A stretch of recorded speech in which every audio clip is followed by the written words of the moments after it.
WEWS in Cleveland, a television news station in a state of change. Now you're essentially on the air all the time. Because of the web, because of Facebook, because of Twitter, you are constantly on. The audience has changed. They don't want to wait for us to tell them the news. They want to get it in real time. The platforms have changed. It's a three-screen approach now. There's your tablet, there's the computer, and there's the television screen. Photographers are reporters. Reporters are photographers. In this day and age, the MMJ concept gives us that opportunity to go to more places to get more stories. In the newsroom, just about everyone writes for the web and interacts with viewers on social media. Facebook first here, and then I'm going to tweet a few things. Even by the fast standards of news, the transition to this world has been rapid and often not easy. I think any legacy newsroom is going to have a tough time because we've been doing things the same way for how many years? 30, 40 years. This is the story of one TV station trying to meet the endless demands of the digital age. It's more of a juggling act like you've never seen. It's juggling 15 flaming axes while people throw tomatoes at you. This is Nonstop News.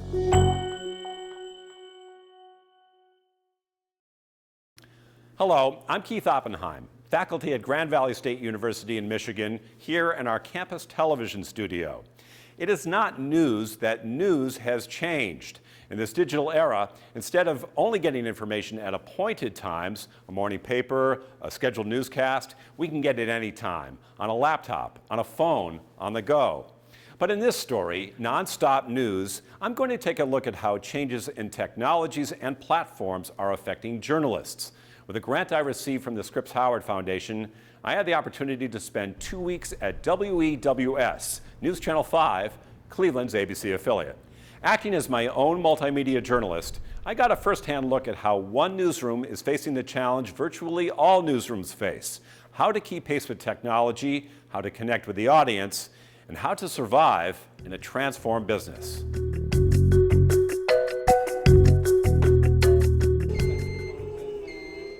The main studio of News Channel 5 is getting an overhaul. Before a new set is built, the entire space needs to be rewired. In a different sense, the rewiring process has been underway for years in the newsroom. You've got to be able to innovate, and you've got to be able to adapt. You've got to be able to identify new ways of reaching people and reaching customers, because if you don't do that, then if you stay kind of set in your ways and this is the way it's always done, then you're going to get left behind. Now, today we're going to ask Christine what? Jill Manuel is the news director at WEWS. The station she leads is traditional in that many staff are veterans who've made their careers in Cleveland, the 17th largest media market in the U.S. News Channel 5, on your side, starts now. Breaking news, Brandon Weeden was just named the starting quarterback for the Cleveland Browns. And Andy Baskin is here, and it is official finally after a lot of speculation. Yeah, it's like the worst secret ever. It's not. But Manuel knows her veterans have to adapt. Television ratings have been steadily eroding nationally, and the customers of the future, young people, are now getting much of their news online. And we need to continually work on all of these different platforms, and even though it may not be profitable now, we have to be there in that space to capture the audience and to find ways to reach viewers so that 10 years from now we are going to be there. The epicenter of capturing the online audience is this corner, the home of the web team. And, I've been putting everything still out on Twitter. So. A small but growing staff in charge of News Channel 5's online content.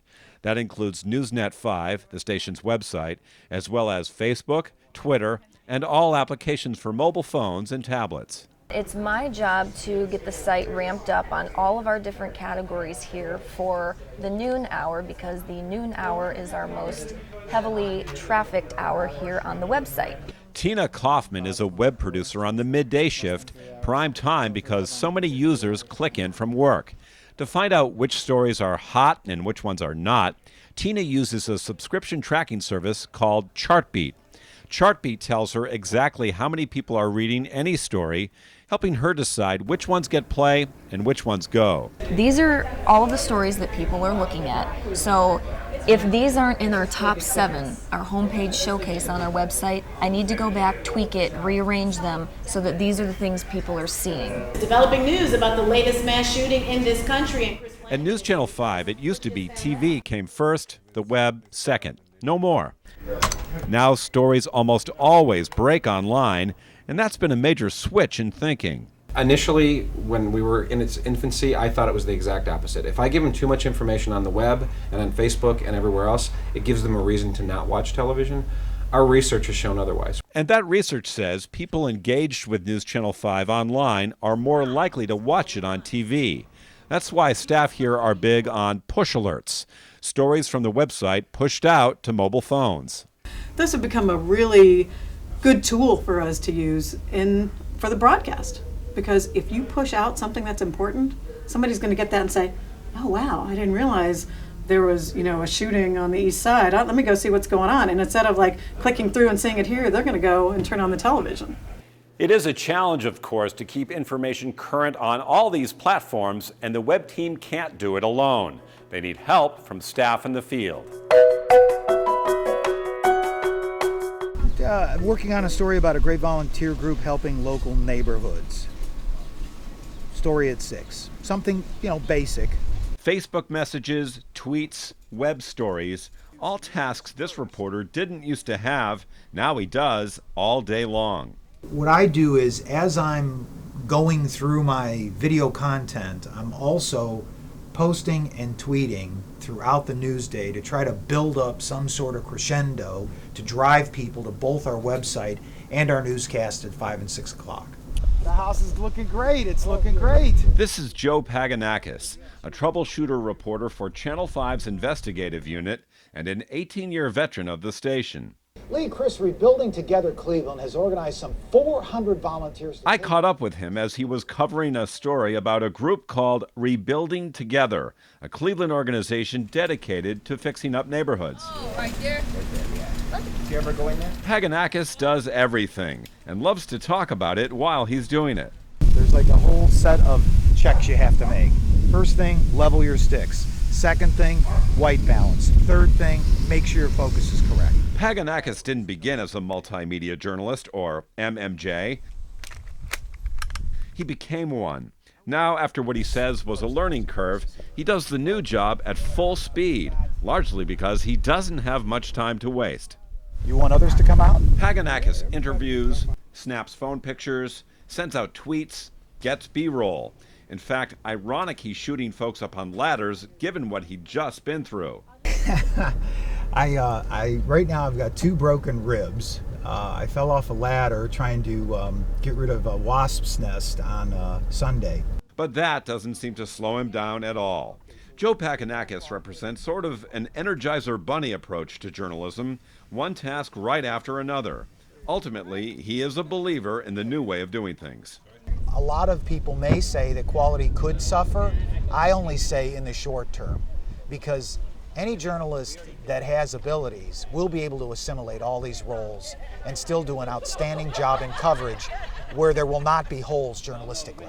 Paganakis gets a lot done in a day. A web story, 4 postings on Twitter, 5 on Facebook, and yes, a TV package he shot, wrote, and edited that he fronts live from the studio.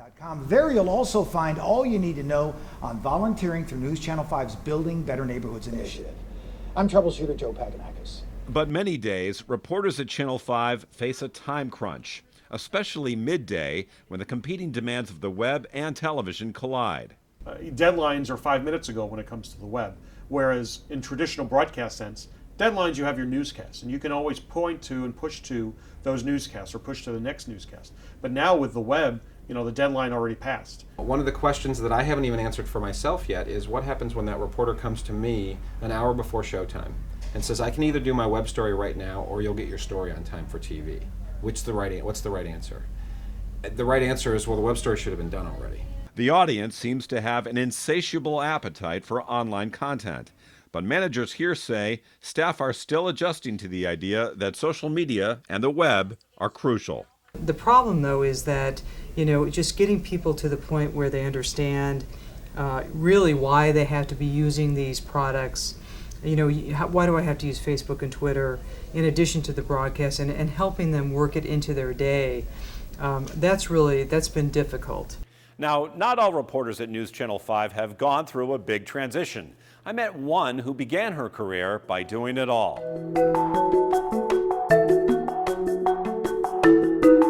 Leah, it's Stephanie. Hey, so I got an update from the chief. Several units were called in from different areas. Stephanie Ramirez hasn't been a reporter for long. A few years out of Temple University and just 25 years old, she's been at the station for only 2 months. In the newsroom, Stephanie Ramirez, News Channel 5. But she brings something fresh to the table.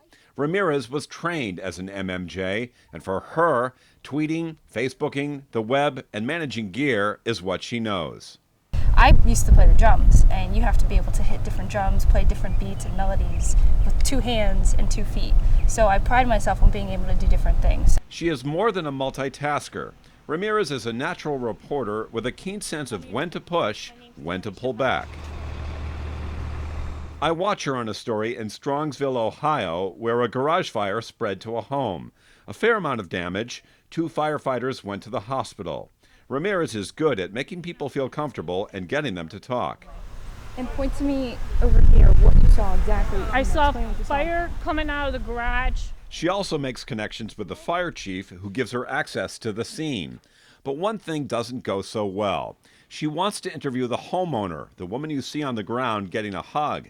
But it doesn't happen. I had my phone in my hand, I had my camera on my side, and I didn't have a pen and a piece of paper in my hand instead. So as I'm trying to pump her for information, I'm not going to remember anything. So I asked her if I could talk to her on camera. And the minute I did that, she completely shut down. She flipped out. She didn't want to be on camera. She didn't want to talk to me anymore. Whereas if I just had a pen and paper and I didn't look like I was out there to get something, I'm just writing, what's going on, she probably would have opened up to me. She approached me. She talked to me for a little bit. She let me know what was going on. You might have been able to ease into an on-camera interview. Yeah, a lot easier. But you lost your moment.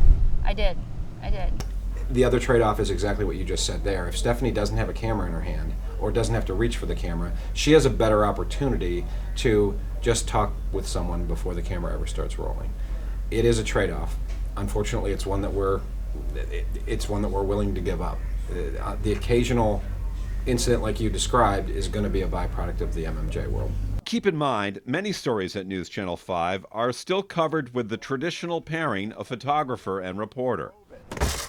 If a story merits having more resources, we give it more resources. So if a story, we'll get a better story by having 2 people work on the story, then we're going to do that. As staff here recognize the limitations of multimedia, they're also aware of an ironic twist with online media, and that is platforms which are increasingly popular are often not the most profitable. The question is, how to move the audience. With all the changes at WEWS, one thing is still true. Television advertising is still the main source of revenue. TV ads matter in large part because they're so much more profitable than online ads. And that's why at News Channel 5, while the web and social media are a part of general branding and keeping up with the times, they're also seen as an important driver to television. The way people are consuming media is so different from how it was 2 years ago. They have a phone in their hands. They're less likely to turn on the TV when they go home to watch local news. And so we're trying to find ways to drive them to that platform because that's where we make all of our money. No doubt, some online ads are bringing in more cash, particularly pre-roll. Those quick 15-second spots that play just before a piece of web video. Now to a breaking news update on Still, the big money is on the tube. Brian Graziano, digital sales manager, says ads are now frequently sold in bundles, a mix of online and TV spots, mainly because consumers are constantly shifting between media. We build out a story throughout the day, so we may launch it on social media, come back to it on web or on mobile, drive them back to our newscast, but then come back again as they want to consume that media somewhere else and make sure there's more to that story online or on the mobile phone. However, in order for the web and social media to work as a driver, online news has to get updated constantly. And it's all about delivering and keeping that story updated as it's going on. Because if you post something and don't have any updates on something breaking for a couple hours, people who you tell in the story to keep checking back for updates are going to go elsewhere because they really want that information and we're not giving it to them. Close attention is also paid to search engine optimization, the idea of using sites like Google and Yahoo to maximize referrals on the main website. That's why web headlines are less about creativity and more about creating traffic. Headlines are usually a string of keywords, so stories will hit high on search engine sites and, as they say, draw a lot of eyeballs. I'm wrapping up. The web staff say different sites have different functions. Facebook and Twitter can be a good way to solicit stories from viewers. Facebook in particular is all about interaction. It's not there for full-blown stories. It's there for conversation starters. It's there for reaction. In some cases, it's there so you can throw up a post and just let people vent. If they like you on Facebook, they may be more apt to watch you or interact with you on other platforms. Twitter works more as an automatic spoon feed to news junkies. It's a little bit about people being lazy. They don't want to have to go looking for news. They want it just thrown out at them. But behind the push for these platforms is a fundamental belief that the customers of the future, young people who don't watch much TV news now, will eventually change their habits. So while the drive to television is short-term, people see an online story and later turn on a newscast, it's also long-term to capture the audience of tomorrow.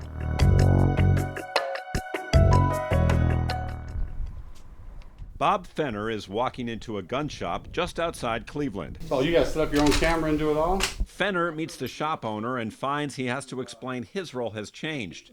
Fenner is no longer just shooting the pictures. How does that impact you? He's asking the questions.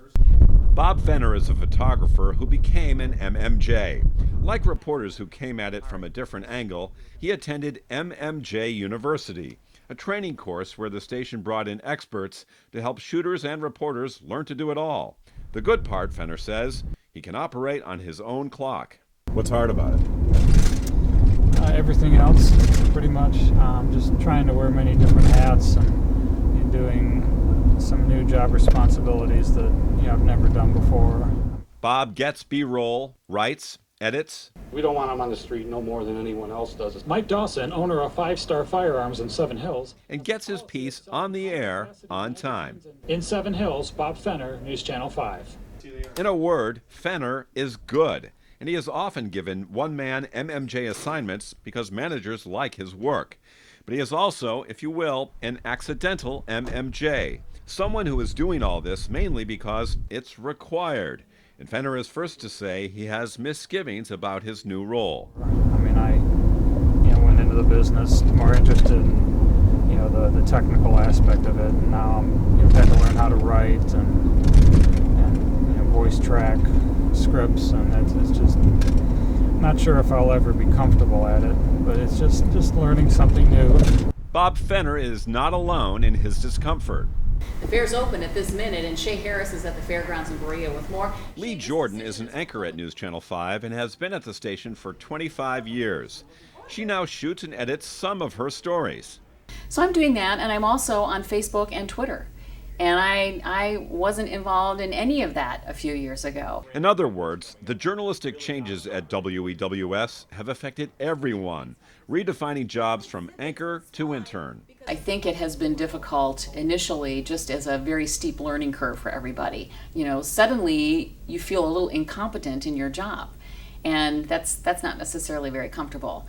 Now that we're a couple of years into it and we're all a little more comfortable, I think there's more attention now to keeping the quality consistent.